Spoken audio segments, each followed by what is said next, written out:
وعلى آله وصحبه أجمعين.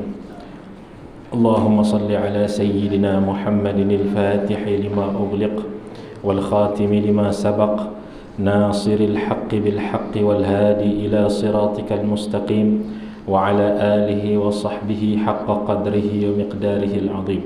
سبحانك لا علم لنا إلا ما علمتنا إنك أنت العليم الحكيم ولا حول ولا قوة إلا بالله العلي العظيم. قال رب اشرح لنا صدورنا ويسر لنا أمورنا واحلل عقدة من ألسنتنا يفقه أقوالنا رب يسر ولا تعسر يا كريم. أما بعد.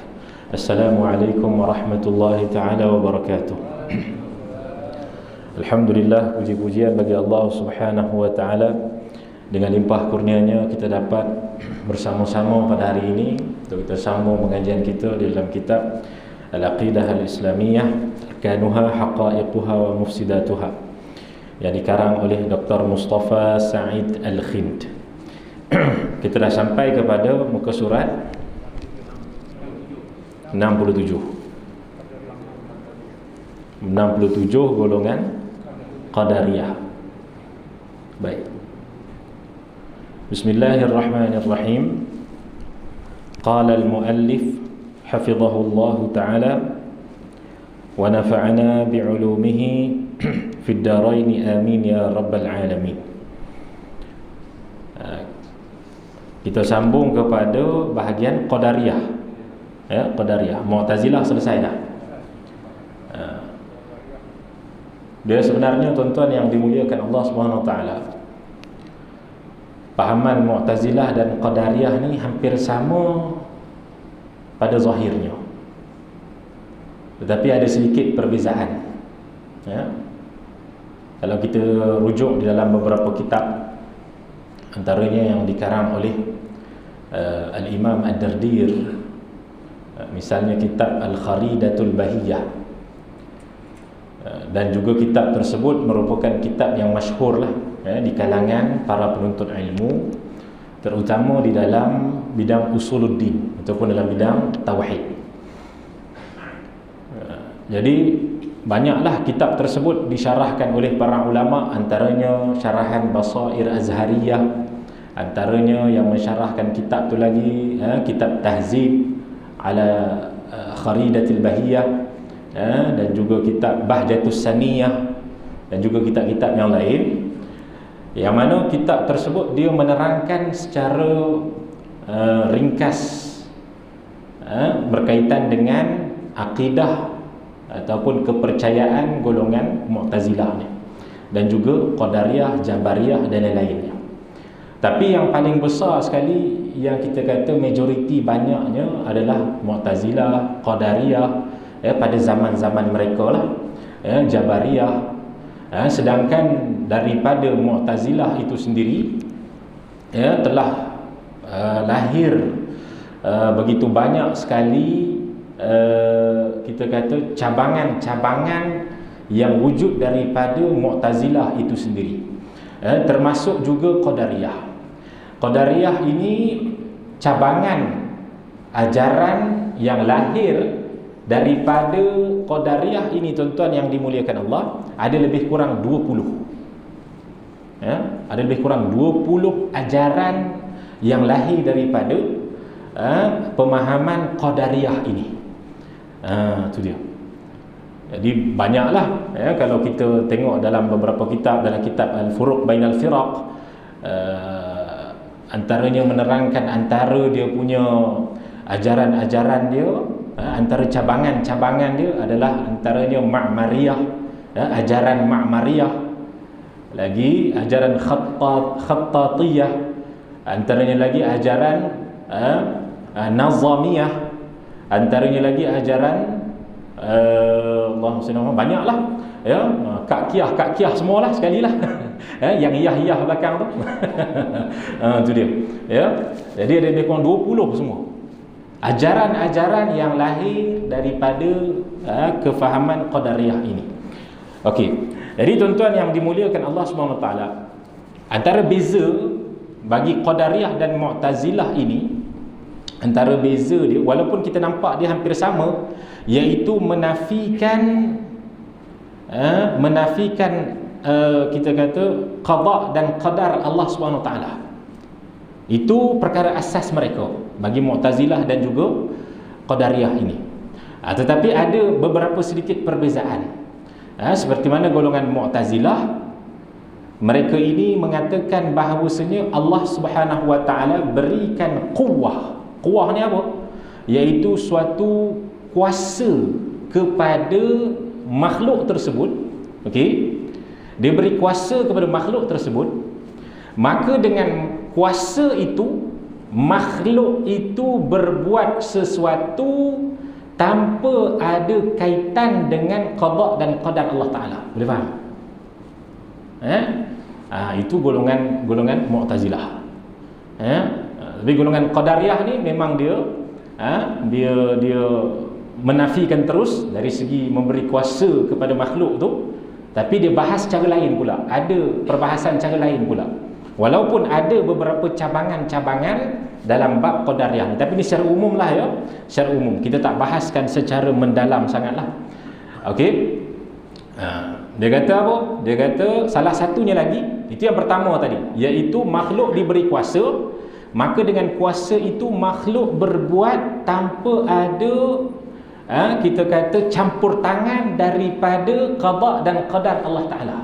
Contoh tuan-tuan diberikan kudrat, maknanya kita kata tenaga pada hari ini. Maka dengan tenaga tuan-tuan tu, tuan-tuan datang ke Masjid Ibn Khaldun tanpa izin Allah. Boleh faham? Tanpa kehendak iradah Allah SWT tak ada. Begitu. Tapi tuan-tuan ni diberikan tenaga sebelum tu untuk sampai ke sini ni. Boleh faham? Maka dengan tenaga itu tuan-tuan gunakan dan tidak ada campur tangan daripada iradah dan juga kudrah Allah Subhanahu Wa Ta'ala. Itu panjanglah perbahasan dia, yang perlu kita telitikan lagi, detailkan lagi. Antara lainnya, kita kata mereka mengatakan ada pembahagian antara ikhtiari dan ittirari. Apa makna ikhtiari, apa makna ittirari? Ikhtiari maknanya perbuatan dengan kehendak kita. Ikhtiari. Okey, tuan-tuan jangan fikir benda-benda lain lagi. Fikir yang apa yang saya cakap ni saja. Yang pertama, ikhtiari. Kita ada ikhtiari dan kita ada ittirari. Ikhtiari itu apa ni? Iaitu suatu perbuatan yang merupakan pilihan kita. Contoh, kita datang ke sini pada hari ini. Itu pilihan kita. Okey? Kita dengar, tuan-tuan dengar apa yang ingin saya kongsikan. Itu pilihan tuan-tuan. Contoh macam tu. Itu ikhtiari kita. Kita nak minum air misalnya, kita nak minum air, itu ikhtiari kita ataupun pilihan kita. Ikhtiar tu dengan makna apa? Pilihan kita. Satu lagi adalah ittirari. Kalau nak apa nama, nak tulis pun tak tahulah. Tuan-tuan, maknanya ittirari itu alif. Kalau tuan-tuan nak tulis alif. Ini dalam bahasa Arab lah. Alif, dot, bo yang macam sod tu ada titik tu. Bo. Itu kasrahkan alif tu, kasrahkan ataupun baris bawahkan. Kemudian dot tu kita matikan. Sambungkan dengan to.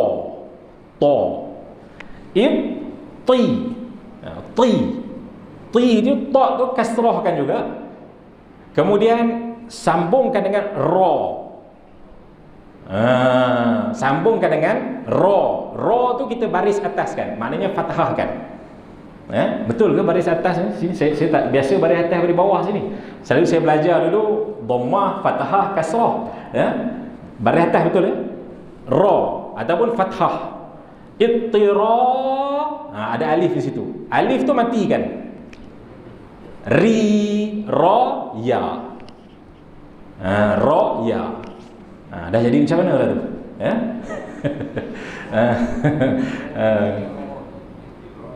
Ittirari.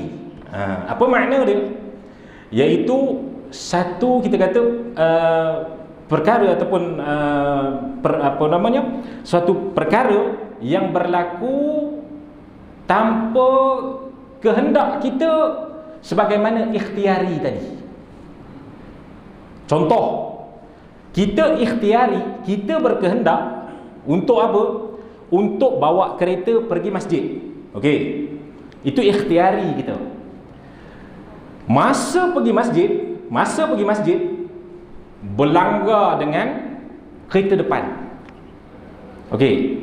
Berlanggar dengan kereta depan itu bukan kehendak kita, bukan ikhtiari kita. Maka berlanggar dengan kereta depan tu yang bukan kehendak kita tetapi terjadi, itu dipanggil ittirari. Dia faham? Itu dia. Itu dipanggil ittirari. Itu dia. Kita tengah berjalan, itu ikhtiari. Okey? Tiba-tiba terjatuh kita. Itu bukan pilihan kita. Itu dipanggil ittirari. Itu dia. Suatu yang bukan pilihan kita. Itu ittirari. Okey. Maka kita Ahlus Sunnati wal Jamaah, kita kena jelas dalam bab ikhtiari dan ittirari ini, dalam bab pilihan dan juga yang terjadi tanpa pilihan ini, semua, kalau kita Ahlus Sunnah wal Jamaah, semua adalah dengan kehendak Allah Subhanahu wa ta'ala. Itu kita kena faham di situ. Kalau kita Ahlus Sunnah wal Jamaah, itu kita akan bahaskan nanti. Okey. Bagi golongan Mu'tazilah, mereka kata apa, tuan-tuan yang dimuliakan Allah? Mereka kata pada benda ikhtiari ini, iaitu yang kita pilih ini, Allah tak mampu buat apa-apa. Maknanya Allah tak takdirkan pun. Boleh faham? Tapi dalam bab ittirari tadi itu, barulah Allah takdirkan. Dalam bab tak sengaja tadi itu, bukan pilihan tadi itu, barulah Allah takdirkan. Itu dia macam-macam kelompok lah bagi Mu'tazilah ini. Okey, dan salah satu pegangan mereka antaranya adalah tentang perkara tersebut. Dan banyak lagi lah, tuan-tuan boleh faham ya, insya-Allah ya. Itu kita kata pegangan Mu'tazilah. Sekarang ni Qadariyah kita tengok. Kita baca muka surat 67. Okey. Dia sebenarnya sebelum kita baca ni, kita kena jelaslah kita punya akidah kita macam mana. Takut kita salah faham lah. Kan? Tapi tak apalah. Sebab dia mula tentang pecahan-pecahan dulu, tak apa.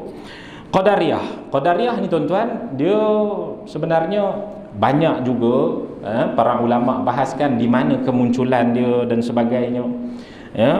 Dan antara para ulama kita yang membahaskan kemunculannya adalah antaranya di Basrah. Di Basrah, tempat pertama dia muncul. Jadi kita baca di sini, dia kata pada pertengahan kedua kurun pertama hijrah, tampil seorang lelaki bernama Ma'bad al-Juhani yang menyebarkan pendapat tentang penafian qada dan qadar kepada orang ramai. Itu dia. Ya. Ini yang kita kata menafikan qada dan qadar. Okey. Dia mendakwa bahawa sesuatu perkara itu mempunyai permulaan tanpa didahului qada dan takdir Allah Subhanahu wa ta'ala. Bahkan ia hasil usaha dan pilihan manusia semata-mata. Itu dia. Jadi maknanya manusia ni dia ada kuasa dia sendiri dan dia bebas secara sebebas-bebasnya untuk buat sesuatu. Begitu. Itu bagi golongan Qadariyah. Kalau kita bezakan dengan Mu'tazilah tadi, dia kata bagi kuasa. Kalau golongan Qadariyah ni pula, dia kata apa? Kita ni kuasa kita sendiri.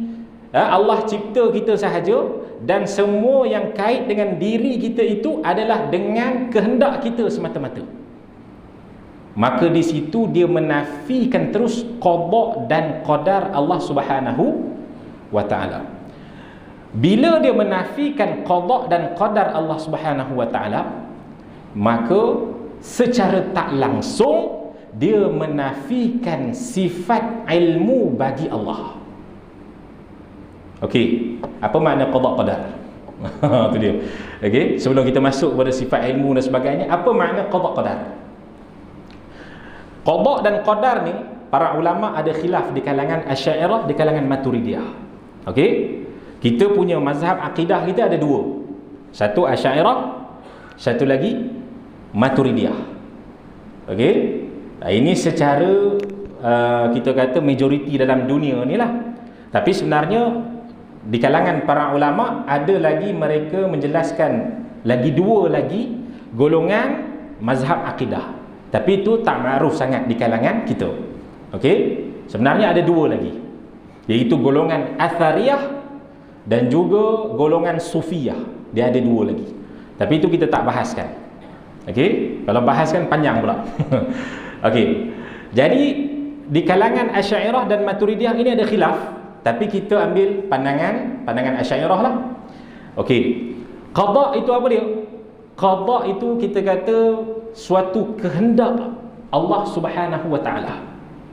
Boleh faham? Qada suatu kehendak Allah Subhanahu wa ta'ala. Kalau qadar pula apa dia? Iaitu satu kita kata perlaksanaan daripada kehendak Allah Subhanahu wa ta'ala. Itu qadar. Boleh faham? Qada itu adalah kehendak Allah Subhanahu wa ta'ala. Kalau qadar itu adalah perlaksanaan kepada kehendak Allah Subhanahu wa ta'ala.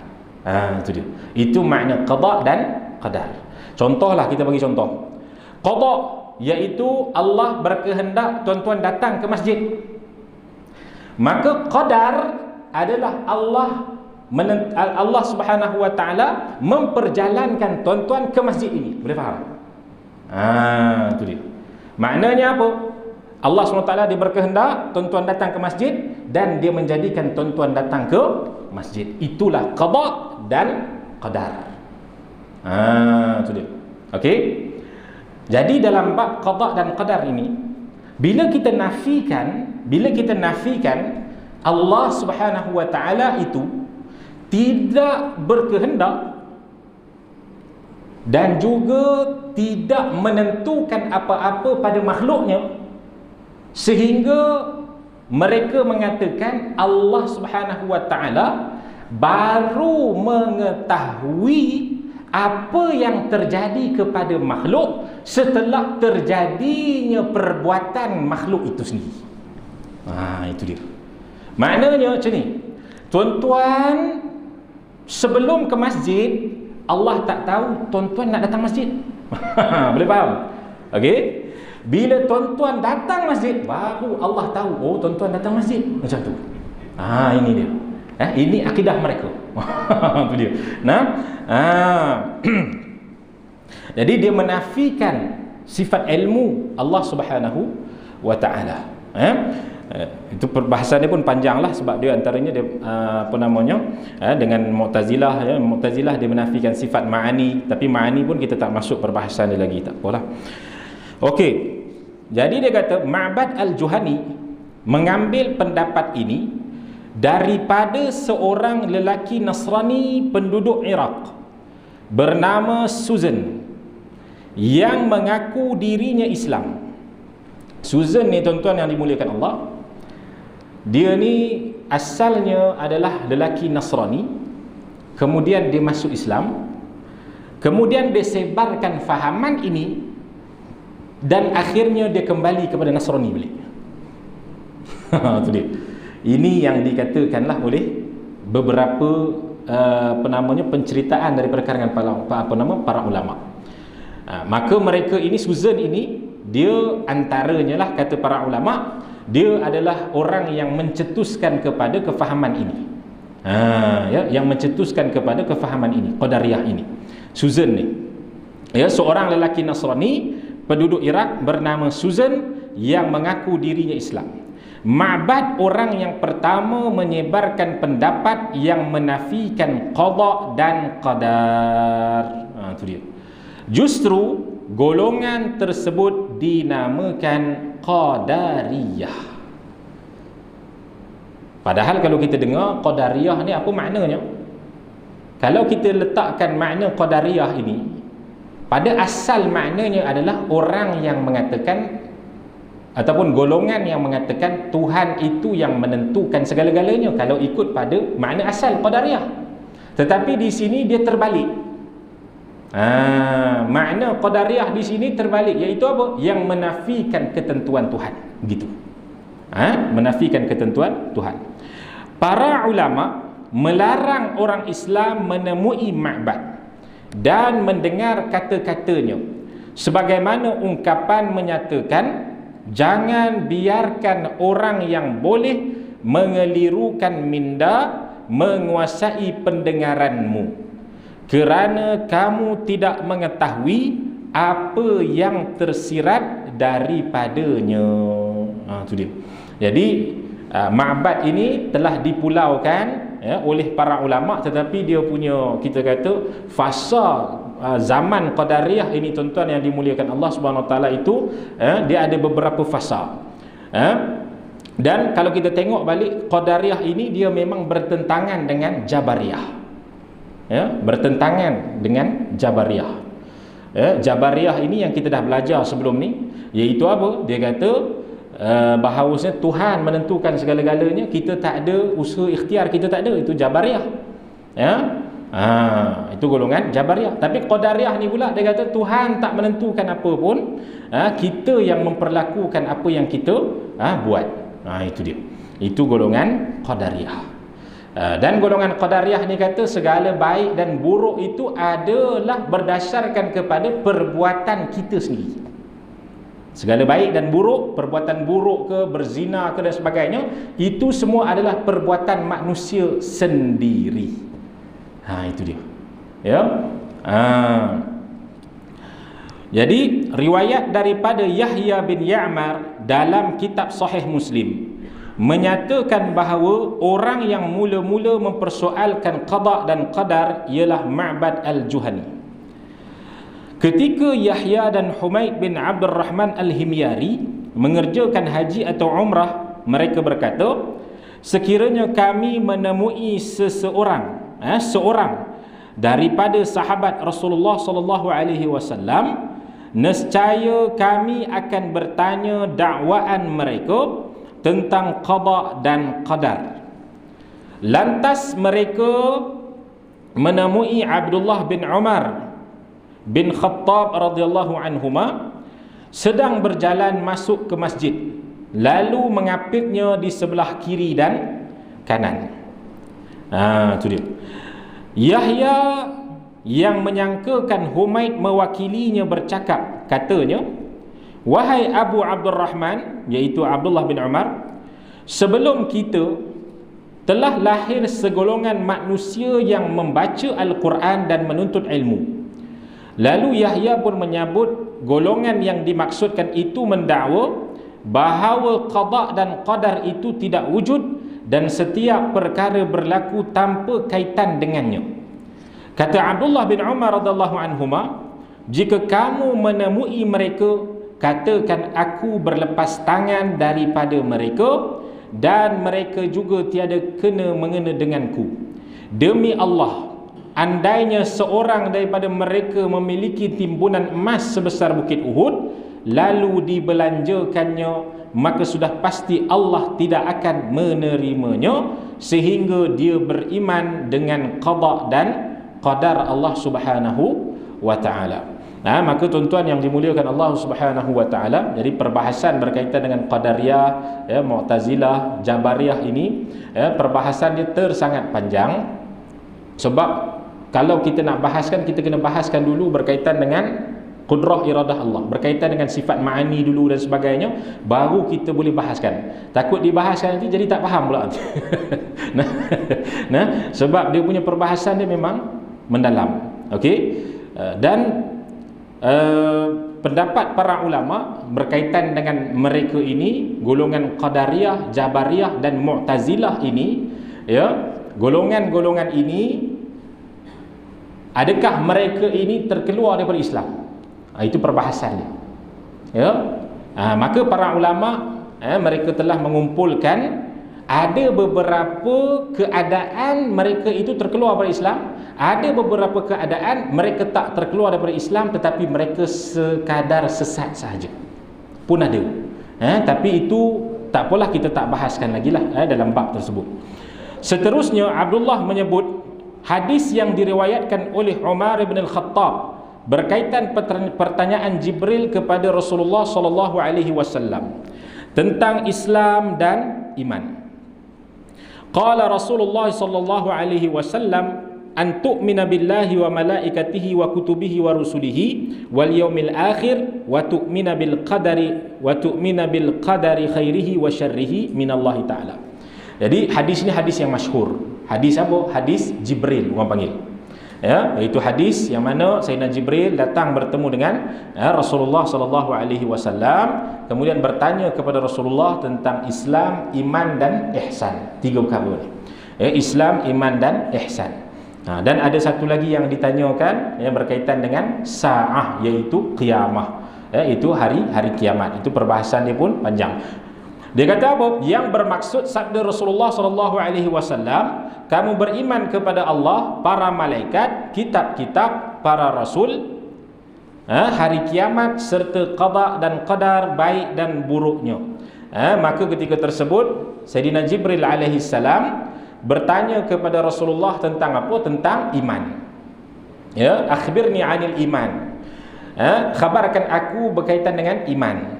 Maka dinyatakan iman itu apa dia? Qala Rasulullah sallallahu alaihi wasallam an tu'mina billah, iaitu beriman kepada Allah, malaikatihi, malaikatnya, wa kutubihi dan kitab-kitabnya, wa rusulihi dan rasul-rasulnya, wal yaumil akhir dan hari akhirat. Dan akhir sekali apa? Wa tu'minu bil qadar, wa tu'mina bil qadarihi khairihi wa syarrihi minallahi ta'ala. Dan beriman dengan qada dan qadar Allah Subhanahu wa taala, baik dan buruknya adalah daripada Allah jua. Itu dia. Itu rukun iman kita. 6 perkara ni. Okey. Jadi bagi kita kata secara umumnya cukup kita tahu bahawasanya segala apa yang terjadi dalam dunia ini, dalam alam ini, semuanya adalah dengan takdir Allah Subhanahu wa taala. Dan kita usaha dan ikhtiar ada pada kita, tetapi hakikatnya semuanya dengan kehendak Allah Subhanahu wa taala jua. Itu secara ringkas. Secara ringkas. Okey? Tanpa perlu kita nak mengetahui secara mendalam lagi, melainkan telah sampai tajuk dia nanti. Okey? Takut nanti balik rumah nanti fikir macam mana sebenarnya ni, ya, Allah buat benda buruk juga ke? Sudah habis. Allah takdir benda buruk juga ke? Itu orang yang berzina ke, yang berjudi ke, yang minum arak ke? Kenapa Allah bagi takdirkan dia pula dah? Sudah. Tak apa, nanti kita bahaskan. Kita dah sampai kepada tajuk dia, baru kita bahaskan insya-Allah. Okey? Begitu juga hadis dia kata, Ani bin Umar radhiyallahu anhuma an Rasulillah sallallahu alaihi wasallam annahu qala al-qadariyatu majusun hadhihi al-ummah. Al-qadariyatu majusu hadhihi al-ummah. Yang bermaksud daripada Ibnu Umar radhiyallahu anhuma, Rasulullah sallallahu alaihi wasallam bersabda, golongan Qadariyah adalah majusi umat ini. Sebab itu ada pecahan Qadariyah, antaranya Qadariyah Majusiyah pun ada. Ya, Qadariyah Majusiyah. Itu golongan Majusi. Golongan Majusi. Pendapat Ma'bad Al-Juhani yang menafikan qada dan qadar telah mempengaruhi orang ramai. Antaranya ialah Ghailan bin Muslim Ad-Dimashqi. Dia telah disalib di pintu Kaisan di kota Dimashq selepas para ulama menfatwakannya sebagai zindik ataupun kafir. Itu dia. Jadi banyaklah sebenarnya pemuka-pemuka ataupun pimpinan-pimpinan Qadariyah di zaman mereka, ya, antaranya Ghailan, mereka-mereka yang terpengaruh, Ma'bad Al-Juhani, antaranya lagi siapa yang bawa fahaman ini adalah Abdullah bin Sabah dan sebagainya. Abdullah bin Sabah yang apa namanya telah menyemarakkan api permusuhan di kalangan umat Islam sehingga berlaku perpecahan dan sebagainya. Sebelum Ma'bad Al-Juhani, iaitu pada zaman pemerintahan Uthman, muncul seorang Yahudi, inilah yang bernama Abdullah bin Sabah. Dia membenci kejayaan Islam yang menewaskan pengaruh agama Yahudi dan menghapuskan keistimewaan dan kekuasaan yang dikecapi oleh orang Yahudi di Madinah khususnya dan Hijaz umumnya.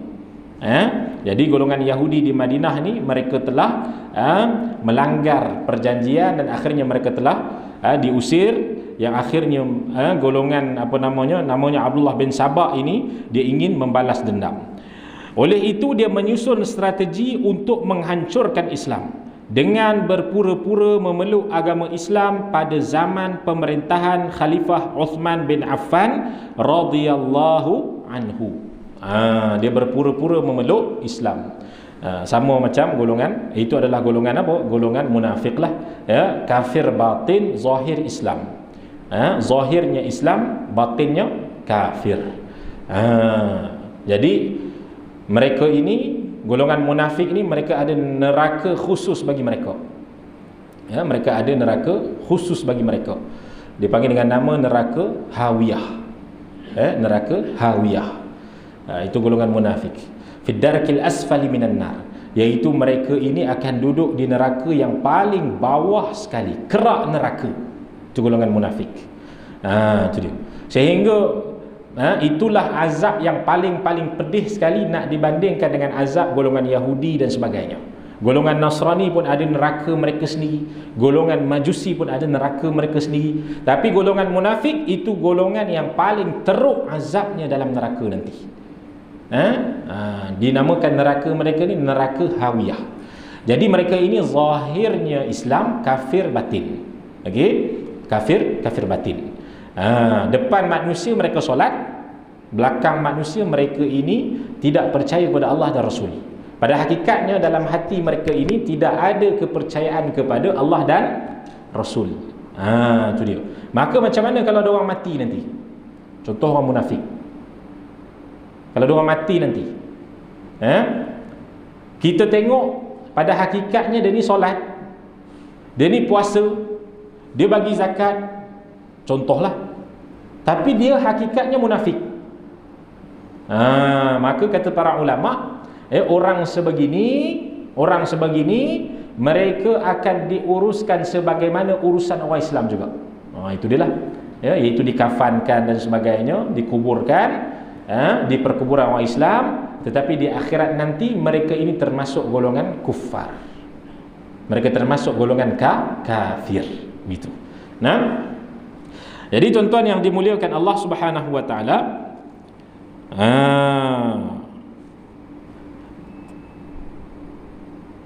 mana tadi ya? Semenjak itu dia menjelajah ke beberapa buah negara. Siapa dia? Abdullah bin Sabah ni. Dia menjelajah kepada beberapa buah negara untuk menyebarkan niat jahatnya.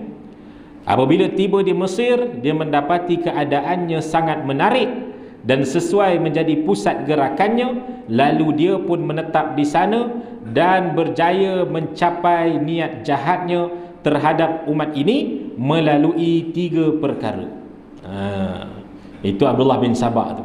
Yang pertama, dia adalah orang yang pertama mengada-ngadakan cerita kononnya Rasulullah SAW mewasiatkan Ali bin Abu Talib mendapatkan jawatan khalifah. Ali merupakan penerima wasiat Rasulullah SAW dan pengganti selepas baginda kepada umat ini berdasarkan nas. Antara katanya, setiap Nabi mempunyai seorang penerima wasiatnya dan Ali bin Abi Talib adalah penerima wasiat Muhammad SAW. Orang yang paling zalim ialah yang menentang wasiat Rasulullah sallallahu alaihi wasallam dan tidak melaksanakannya. Malah lebih daripada itu, dia melangkaui wasiat tersebut dan merampas haknya. Ini kita dah bahaskan pada awal hari itu berkaitan dengan terjadinya kelompok Khawarij. Terjadinya kelompok Syiah tu, iaitu golongan yang mana mereka ini termakan dengan fitnah yang dibawa oleh siapa? Abdullah bin Sabah ini. Abdullah bin Sabah ini. Sehingga kalau tuan-tuan tengok dalam kitab-kitab Syiah, antaranya kitab Kifayah, dia menerangkan beberapa hadis, seolah-olah Sayyidina Ali ini adalah pengganti selepas Nabi SAW. Ada hadis yang mereka reka-reka, cipta sendiri. Banyaklah sebenarnya hadis-hadis yang mereka reka-reka dan cipta sendiri. Sehingga kan ada hadis yang mereka reka itu, antaranya apa dia? Mereka nak menghalalkan nikah mut'ah kan, iaitu nikah mengikut, kalau contohnya mereka buat perjanjian sebelum nikah tu, kita nikah 3 hari sahaja contohnya. Maka setelah 3 hari tertalak, begitu. Itu mereka punya cara nikah mereka lah, antara nikah bagi mazhab-mazhab Syiah. Okey, jadi antara hadis yang mereka reka-reka, hadis palsu lah yang mereka rekakan untuk menghalalkan mut'ah itu, iaitu nikah, dipanggil apa nikah ikut kepada masanya. 3 hari saja contohnya. Jadi antara hadis yang mereka ciptakan, reka-rekakan, antaranya apa dia? Iaitu mereka kata, siapa wanita yang menerima mut'ah, maka setiap peluhnya ketika jima' itu akan mendapatkan pahala syuhada. Subhanallah. Jadi siapa tak nak mut'ah? Seronok. Mereka mengada-ngadakan hadis-hadis terhadap Rasulullah sallallahu alaihi wasallam. Itu golongan Syiah. Jadi tuan-tuan yang dimuliakan Allah Subhanahu wa taala, dia kata apa? Maka hendaklah kamu bangun menyelesaikan perkara ini untuk mengembalikan hak kepada pemiliknya dengan menentang pemimpin-pemimpin kamu dan menggerakkan usaha menyuruh orang ramai berbuat kebaikan dan mencegah kemungkaran. Dengan demikian kamu akan berjaya memenangi hati mereka. Maka Abdullah bin Sabah ini, dia telah merasuk pemikiran umat Islam ketika tersebut, dan juga telah membuat hadis-hadis, dan juga telah menyelewengkan makna hadis, sehingga ketika tersebut umat Islam telah mempercayai bahawasanya Sayyidina Abu Bakar As-Siddiq radhiyallahu taala anhu telah mengingkari wasiat baginda Nabi sallallahu alaihi wasallam. Dan sehingga ke hari inilah tuan-tuan yang dimuliakan Allah, mereka masih ada sehingga ke hari ini. Bagi menjayakan gerakan ini, Abdullah bin Sabah melantik pembantu-pembantunya dan menempatkan mereka di seluruh bandar. Mereka saling berutus maklumat, menghimpun dan mendorong mereka supaya memberontak terhadap Uthman radhiyallahu taala anhu, sehinggalah berlaku ketentuan Allah dengan terbunuhnya Sayyidina Uthman yang terkepung di dalam rumahnya.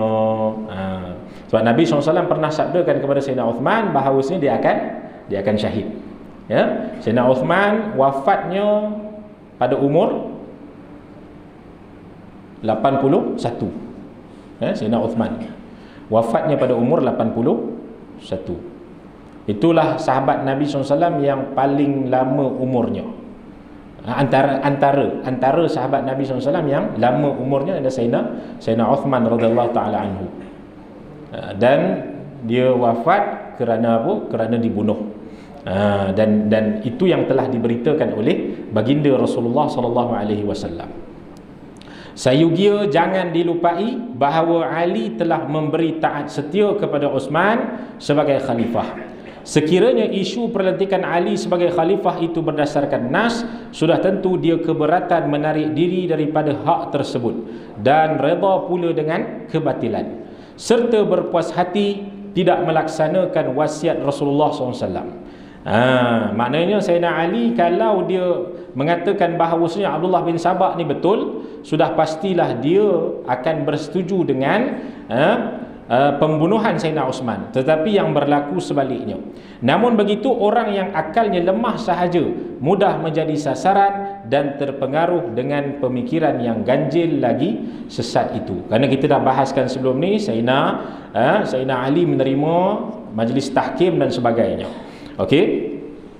Jadi tuan-tuan yang dimuliakan Allah Subhanahu wa taala, jadi dah selesai kita daripada membahaskan tentang Jabariyah, Mu'tazilah dan Qadariyah. Dalam ni dia letakkan ini sahaja, 3 sahajalah ya. 3 sahaja. Jadi Jabariyah, Qadariyah, Mu'tazilah. Sebenarnya ada banyak lagi lah. Ya, kalau pada hari ini ada golongan Wahabiyah pun ada. Ya, golongan Wahabiyah. Ya, golongan Wahabiyah ni dipanggil dengan nama golongan Mujassimah. Iaitu golongan yang menjisimkan Allah Subhanahu wa taala. Antara lainnya golongan Syiah. Ya, dan juga pecahan-pecahan yang lainnya. Tapi yang masyhur pada zaman ini, adalah Syiah dan Wahabiyah. Dua golongan ni. Ini yang masyhur di zaman ini pada hari ini. Ya, kalau golongan Qadariyah, Mu'tazilah dan juga Jabariyah ini, kita kata kadang-kadang ada termasuk di dalam pemikiran umat Islam yang selalunya mereka ini tidak mempelajari ilmu sifat 20 ni. Ya, kebiasaannya. Sehingga dia tak melihat kepada ketentuan Allah kadang-kadang, ya, sehingga mereka ini tidak memahami konsep doa. Kan, kalau kita Ahlussunnah wal Jamaah, kan kita disuruh untuk berdoa, dalam masa yang sama kita tahu Allah Ta'ala yang mentakdirkan segala-galanya. Maka sebab apa untuk kita doa? Maka di situ ada perbahasan-perbahasannya. Okey, dan kadang-kadang sehingga kita pun tak faham, tak tahu kata bahawasanya segala ini telah ditentukan oleh Allah Subhanahu wa taala. Maka tuan-tuan yang dimuliakan Allah Subhanahu wa taala, ya, kalau bagi orang awam macam kita ni, cukup kita kata sebagaimana saya katakan tadi, segalanya telah ditentukan oleh Allah, kita ada usaha dan ikhtiar, dan semuanya itu adalah dengan izin Allah jua. Boleh faham? Sebagaimana dalam firman Allah, contohnya apa? Wa ma ramaita idh ramaita walakinnallaha rama. Wa ma ramaita, dan bukanlah kamu yang melempar. Wa ma ramaita, itu nafi. Bukanlah kamu yang melempar dalam Quran. Idh ramaita, ketika kamu melempar. Ya. Walakinnallaha rama, akan tetapi Allah lah yang melempar. Apa makna situ? Ya, dia kata apa? Kalau tuan-tuan faham, sekali lagi saya ulang. Wa ma ramaita, bukanlah kamu yang melempar. Bukanlah kamu yang melempar. Idh ramaita, ketika kamu melempar. Walakinnallaha rama. Ini peristiwa tentang peperangan, dalam satu peperangan, ya. Okey. Dalam Ghazwatul Badar. Berkaitan dengan wa ma ramaita idh ramaita walakinnallaha rama. Bukanlah kamu melempar ketika mana kamu melempar, akan tetapi yang melempar adalah Allah Taala. Maknanya apa di situ? Yang pertama nafi. Wa ma ramaita, bukan kamu yang lempar, bukan kamu yang buat. Idh ramaita, ketika mana kamu buat. Maknanya apa? Di situ isbatkan bahawasanya ada usaha dan ikhtiar makhluk. Walakinnallaha rama, akan tetapi Allah lah yang melontar. Maknanya apa? Ada usaha ikhtiar makhluk, akan tetapi usaha ikhtiar makhluk itu semua berlaku dengan keizinan Allah Subhanahu wa taala. Itu akidah Ahlussunnah wal Jamaah kita. Ya. Itu perbahasan yang panjang lagi. Tapi golongan Qadariyah ni, antara lainnya mereka ambil ayat Quran apa dia? Innallaha la yughayyiru ma biqaumin hatta yughayyiru ma bi anfusihim. Sesungguhnya Allah takkan mengubah nasib sesuatu kaum sehingga mereka mengubah nasib mereka sendiri. Ini famous ayat ni, kan? Maka orang pun maka mereka mengatakan, golongan Qadariyah kata apa? Allah ni tak boleh buat apa yang akan jadi, yang akan ubahkan adalah apa? Adalah diri kita sendiri. Itu yang mereka faham daripada ayat tersebut. Tapi kalau kita tengok balik dalam ayat Quran, ada ayat Quran yang menyatakan Allah Subhanahu wa taala yang menciptakan perbuatan hamba-Nya. Wallahu khalaqakum wama ta'malun, dalam Quran sebut. Dan Allah lah yang menciptakan kamu dan apa yang kamu perbuat. Dalam ayat yang lain diceritakan bahawasanya manusia itu yang memperbuat sendiri. Apa maknanya di situ? Kalau kita tengok secara zahir, berlaku seolah-olah ada perlawanan. Sekejap kata Allah yang ciptakan, sekejap kata manusia yang buat sendiri. Mana satu? Satu ayat kata Allah takkan ubah nasib sesuatu kaum, melainkan mereka ubah nasib mereka sendiri. Satu ayat lagi pula, Allah yang menciptakan kamu dan apa yang kamu buat. Allah yang tentukan takdir kamu. Maka di sini tuan-tuan, sebenarnya tidak berlaku percanggahan daripada dua ayat ni, daripada dua makna ni. Sebenarnya makna di situ hanyalah pada makna zahir dan pada makna hakikat. Iaitu apa? Zahirnya kita dituntut untuk melakukan sesuatu, dan pada zahirnya kita ada usaha dan ikhtiar pada zahirnya. Tetapi kembali kepada hakikatnya apa dia? Semua itu berlaku dengan kehendak, keizinan, ketentuan Allah Subhanahu wa taala. Pada zahirnya kita yang datang ke sini, tapi hakikatnya apa dia? Semuanya dengan ketentuan Allah Subhanahu wa taala. Itu kita kena faham di situ. Itu akidah kita, akidah Ahlussunnati wal Jamaah. Itu dia. Kita bukan seperti Qadariyah yang mana dia mengatakan bahawa Allah tak tahu apa pun yang jadi, kita sendiri yang buat.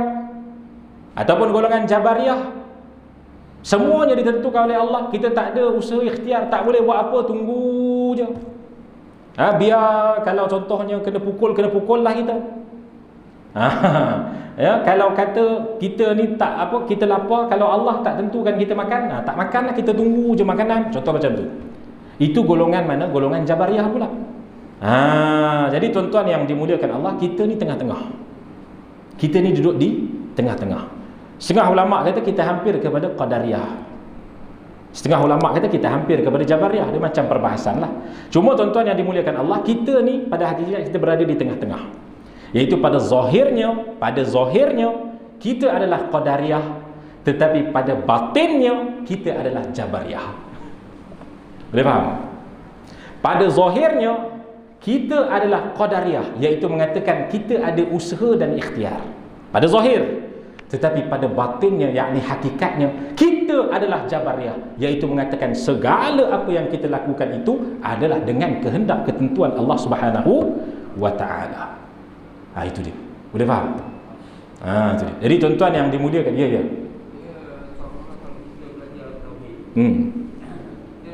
Takdir diri kita, kehendak kita cuba buat ikhtiar bersamaan dengan manfaat Allah, maka baru benda itu akan jadi. Ya. Ya betul. Ya. Kita berusaha, bukan usaha kita menentukan kita. Ya. Tapi dengan manfaat kehendak Allah itu kita tunailah. Ya. Ya benar, masya-Allah. Itu dia. Jadi tuan-tuan yang dimuliakan Allah Subhanahu wa taala, itu dia. Maknanya apa? Apa yang kita lakukan itu mesti muafakat dengan kehendak Allah Subhanahu wa taala. Ya, maknanya macam kita kata tadi, qada dan qadar. Okey, qada. Maknanya qada apa dia? Kehendak Allah. Kan? Kehendak Allah taala. Jadi apa yang Allah Subhanahu wa taala tentukan, iaitu qadar, perlaksanaan kepada qada tadi itu, iaitu kehendak, mesti muafakat, mesti bersamaan dengan kehendak Allah. Maknanya segala perlaksanaan Allah Subhanahu wa taala lakukan itu mestilah bersamaan dengan kehendak Allah Subhanahu wa taala. Contoh, Allah berkehendak kita semua datang ke masjid ni, contoh, maka sudah pastilah perlaksanaan itu, iaitu Allah menjadikan ataupun mendatangkan kita ke masjid ini mestilah bersamaan dengan kehendak Allah Subhanahu wa taala. Dia tak boleh berlaku berlawanan. Contohnya Allah berkehendak kita tak datang, tiba-tiba pelaksanaannya datang. Boleh faham? Allah berkehendak qadanya saya tak datang ke masjid, tiba-tiba terjadi pelaksanaan saya datang. Contoh macam tu. Tidak. Dia mesti apa yang berlaku mesti bertepatan dengan kehendak Allah Subhanahu wa taala. Maka apa yang kita perbuat pada hari ini, hatta setiap nafas yang keluar, setiap kerdipan mata yang kita kelipkan, setiap saat yang berlaku itu tidak akan keluar daripada ketentuan qada dan qadar Allah Subhanahu wa taala. Takkan keluar. Apa sahaja yang kita lakukan, segala fi kulli lamhatin, kan kita baca kan dalam zikir tahlil Ahmadiyah kan, la ilaha illallah Muhammadur Rasulullah fi kulli lamhatin wa nafasin, pada setiap kerdipan mata dan pada setiap nafas turun naik. Fi kulli lamhatin wa nafasin adada ma wasi'ahu ilmullah. Setiapnya itu menunjukkan kepada keluasan ilmunya Allah Subhanahu wa taala. Maknanya setiap gerak-geri kita, setiap keadaan kita, setiap perlakuan kita, setiap perbuatan kita, walaupun zahir itu dinisbah kepada kita, hakikatnya semua itu di bawah kekuasaan keagungan Allah Subhanahu wa taala. Itulah kita ahli sunnah wal jamaah. Itu dia. Jadi tuan-tuan yang dimuliakan Allah Subhanahu wa taala, maka kita kena memahami sudut akidah kita. Cuma perbahasan dia, kalau nak sedap lah, kita kena masuk sifat 20 dulu. Tapi dalam kitab ni saya pun tak tahu jilid ke berapa masuk sifat 20 nya. Ataupun dia memang bahas macam ni saja kitab ni. Dilalah iltizam dan sebagainya, tak apalah. Okey, tak apa. Jadi tuan-tuan yang dimuliakan Allah Subhanahu wa taala, jadi kita kata dalam akidah kita kena jelas, kerana apa? Dengan akidah inilah yang akan menyelamatkan kita dunia dan juga akhirat. Kerana apa? Kata Nabi SAW, 73 golongan, satu golongan yang akan masuk syurga Allah Subhanahu wa taala. Maka perbahasan berkaitan dengan akidah inilah yang akan menjadikan kita ini mudah-mudahan terselamat daripada fitnah-fitnah yang banyak di akhir zaman ni. Macam-macam di dalam Facebook kan. Dalam Facebook keluar golongan yang menafikan akan segala usaha ikhtiar. Ada juga golongan yang menafikan macam-macam lah kita kata, sehingga menafikan solat, tak perlu solat.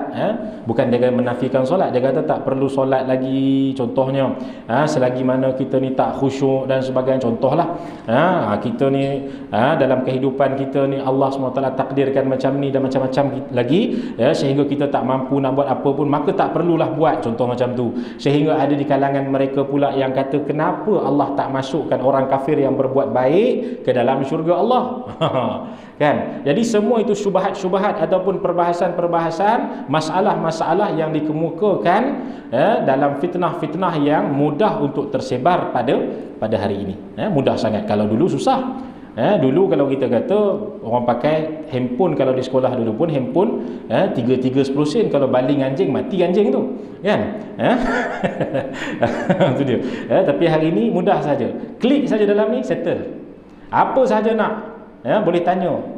Nak tahu tentang Asy'ariyah, cek dalam ni. Dah jumpa dah Asy'ariyah. Bukan salah, tak salah, tapi bila seseorang yang kita kata tidak memahami sesuatu jenis ilmu, terus tengok kat sini sahaja, itu yang jadi masalah. Sebab di sini semua kelompok ada.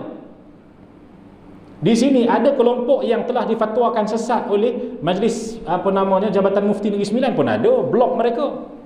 Mereka pun ada banyak menjawab soalan-soalan. Sekali kita tengok rupanya soalan jawapan mereka, sudah. Subhanallah. Jadi tuan-tuan yang dimuliakan Allah Subhanahu Wa Taala, tidak salah, saya tidak menyalahkan secara total, tetapi saya beritahu pada tuan-tuan bahaya.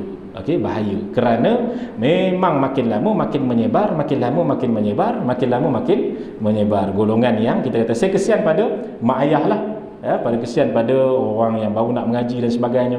Yang baru-baru ni ada lagi. Ada lagi Allahumma salli ala Muhammad, pertubuhan apa ya? Saya terlupa nama pertubuhan dia. Dia famous di Singapura dan Malaysia. Famous di situ. Pertubuhan ni dia kata, kalau kita mengatakan Allah itu Tuhan, maka kita syirik. Dia kata, kalau kita ditanya siapa yang mencipta kita dan kita jawab Allah yang mencipta kita, maka syirik. Ya, dan yang mendengar tu tuan-tuan yang dimuliakan Allah, dalam lingkungan 40 hingga 80 tahun orang Malaysia, orang Melayu. Ya. Jadi itu dalam inilah, dalam apa namanya, kita kata usaha jugalah ya, untuk mengumpul di manakah, sebab mereka buat secara rahsia lah ya, mereka buat secara rahsia, dan yang tersebarnya di mana, di YouTube. Saya tak beritahulah nama dia, nanti tuan-tuan cari, dalam sekali ikut pula, merisau juga saya. Ya. Ya, dalam YouTube dia cerita bab tu saja ada lebih kurang 160,000 view. Ya. Ini ni YouTube ni tengah rakam saya ni, saya rasa saya pernah tengok lah, lebih kurang 40 view je. Ya. Itu dia. Ya. Tapi yang dia tu tuan-tuan, yang dia kata siapa kata Allah adalah Tuhan itu syirik, dia punya view dia 140,000 view. Subhanallah. Tu dia. Jadi tuan-tuan yang dimuliakan Allah Subhanahu wa taala, itu keadaan kita pada hari inilah ya. Lagi pelik, lagi orang suka. Tak tahu kenapa. Ya, sebab dia kata mungkin susah kot. Tuan-tuan rasa susah ke hari ini? Ya. Ya. Tu dia, sebab dia senang ni. Dia kata, oh siapa kata Allah ni Tuhan maka syirik. Senang, selesai.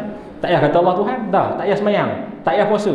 Itu semua adalah dalil-dalil mereka yang malas dengan ajaran dan juga perintah Allah Subhanahu wa taala.